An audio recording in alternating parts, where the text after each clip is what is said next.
네, 여러분 안녕하십니까. 사행론각의 박준서입니다.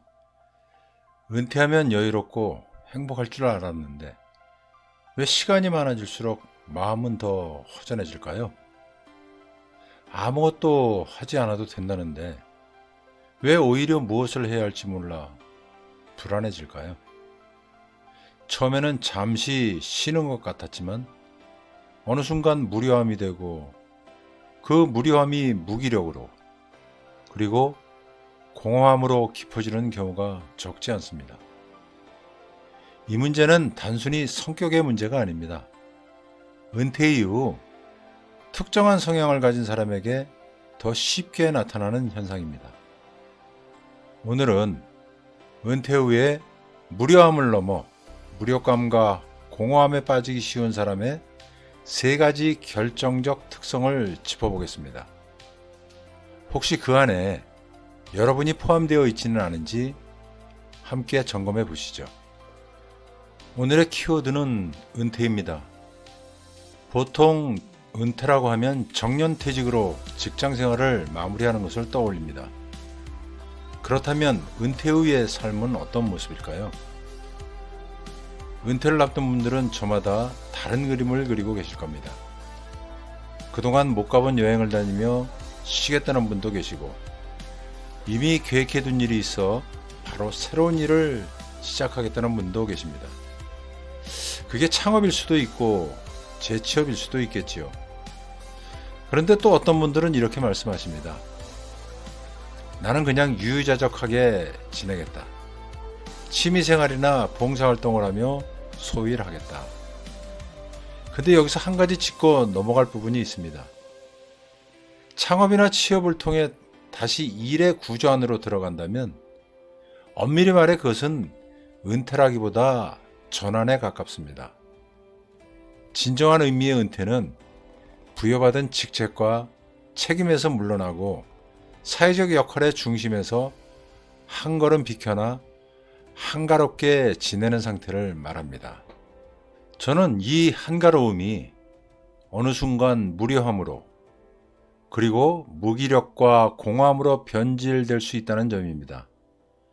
그렇게 되면 정체성의 혼란이 오고 심리적 공허감이 깊어지며 체력과 활력이 떨어지고 생활 패턴은 점점 소극적으로 바뀌게 됩니다. 결국 은퇴 후 노후의 삶이 우리가 기대했던 모습과는 전혀 다른 방향으로 흘러갈 수 있습니다. 그래서 은퇴는 준비가 필요합니다. 그냥 소일하며 지내겠다고 생각하시는 분일수록 더 깊이 고민해 보셔야 합니다. 그래야 자유를 진짜 자유로 누릴 수 있습니다. 근데 혹시 이렇게 생각하십니까? 나는 괜찮아. 네, 긍정적인 태도는 참 좋죠. 하지만 통계는 조금 다른 이야기를 합니다. 한국보건사회연구원 조사에 따르면 은퇴 후 1년 이내에 무기력감을 경험한 비율이 62.8%, 즉 10명 중 6명 이상에 달한다고 합니다. 결코 가볍게 볼 수 있는 수치가 아니죠. 특히 다음과 같은 성향을 가진 분들은 은퇴 후 공허함에 빠지기가 더 쉬운데요. 더욱 주의가 필요합니다. 어떤 분들인지 지금부터 그의 결정적 특성 세 가지를 살펴보겠습니다. 첫째, 일 중심적이고 성취 지향적인 분들입니다. 이분들은 능동적이고 주도적으로 살아온 분들이죠. 직업과 성취를 삶의 핵심 가치로 삼아온 분들입니다. 이런 분들은 목표를 향해 움직일 때 에너지가 살아납니다. 그런데 은퇴와 함께 목표와 구조가 사라지면 일종의 금단 증상과 비슷한 허전함을 경험하기도 합니다. 사실 우리나라 직장인이라면 정도의 차이는 있어도 어느 정도 일 중독 성향을 가지고 있다고 해도 과언이 아닙니다. 문제는 구조와 목표가 동시에 사라질 때입니다. 이 성향을 가진 분들은 단순한 무료함을 넘어 자아 정체성의 상실, 무력감, 깊은 공허감을 더 강하게 겪을 가능성이 있습니다. 둘째는요, 타율적 구조에 익숙한 분들입니다. 이분들은 스스로 계획하기보다는 정해진 지침과 외부의 리더에 따라 움직여온 분들입니다. 이것이 타고난 성향일 수도 있고 오랜 직장생활 속에서 형성된 습관일 수도 있습니다. 직장에서는 출퇴근 시간, 목표 설정, 실행 과정이 이미 정해진 일상의 루틴이었습니다. 그러나 은퇴 후에는 그 반복 구조가 사라지게 됩니다. 정확히 말하면 더 이상 필요하지 않게 되는 거죠. 하지만 몸과 마음은 쉽게 적응하지 못합니다. 뭔가 해야 되지 않나? 이런 생각이 계속 떠오릅니다. 시간은 많은데 어떻게 목표를 세우고 어떻게 시간을 관리해야 할지 막막합니다. 그동안 주어진 일을 해왔지 스스로 구조를 설계하는 일을 해보지 않았기 때문인데요. 이 상태가 길어지면 무료함은 곧 무기력으로 이어질 수 있습니다. 세 번째는요, 관계와 감정의 결핍을 겪는 분들입니다. 이 유형은 조금 더 세분해서 볼 수가 있는데요. 첫 번째, 관계의 외골수형입니다. 이분들은 직장 내 인간관계가 삶의 거의 전부였던 분들인데요.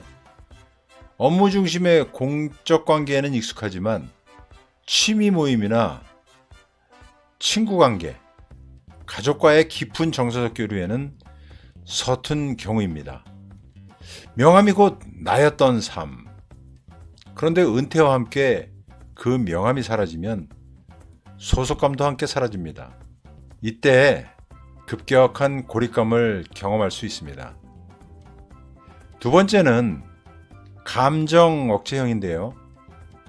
오랜 시간 직업적 가면을 쓰고 감정을 절제하며 살아온 분들입니다. 이런 분들은 정작 자신의 진짜 욕구가 무엇인지 깊이 생각해 본 경험이 많지 않습니다. 시간이 주어졌는데도 내가 뭘 좋아하지? 라는 질문 앞에서 멈춰 서게 됩니다. 이 상태가 지속되면 단순한 심심함이 아니라 존재론적 허무로 이어질 수 있습니다. 세 번째로 완벽주의적 휴식 강박형이라고 할 수가 있는데요. 이런 분들은 은퇴 후의 휴식마저도 생산적이어야 한다고 생각하는 분들입니다. 대단한 취미를 가져야 하고 건강을 완벽하게 관리해야 하며 뭔가 성과를 내야 한다고 스스로를 몰아붙입니다. 젊을 때의 욕심은 비전과 목표가 되어 동기부여가 되기도 합니다. 그러나 은퇴 후에 지나친 목표는 계획대로 되지 않을 때 자기 비하와 좌절로 이어질 수 있습니다. 아무것도 하지 않고 쉬는 시간을 제약처럼 여기게 되면 결국 스스로를 정서적으로 고립시키게 됩니다. 결국 은퇴는 단순히 일의 종료가 아닙니다. 경영의 관점에서 보면 나라고 하는 경영체의 운영 방식이 완전히 바뀌는 터닝포인트입니다. 그렇다면 질문이 남습니다. 이 무료함과 무기력, 공허함을 어떻게 예방하고 어떻게 극복해야 할까요? 앞에서 은퇴 후 노후의 삶은 우리가 기대했던 모습과는 전혀 다른 방향으로 흘러갈 수 있어 은퇴 준비가 필요하다고 말씀드렸습니다. 특히 그냥 소일하며 지내겠다고 생각하시는 분일수록 더 깊이 고민해 보셔야 한다고도 했습니다. 그래야 은퇴로 인한 자유를 진짜 자유로 누릴 수 있다고 했지요. 이에 다음 영상에서는 은퇴 준비에 따른 구체적인 행동 지침을 살펴보겠습니다. 사행농각 채널을 통해 생각하고 행동하고 토론하고 깨닫는 시간을 가져보시고 늘 은퇴 후의 시간이 편안하시길 바랍니다. 고맙습니다.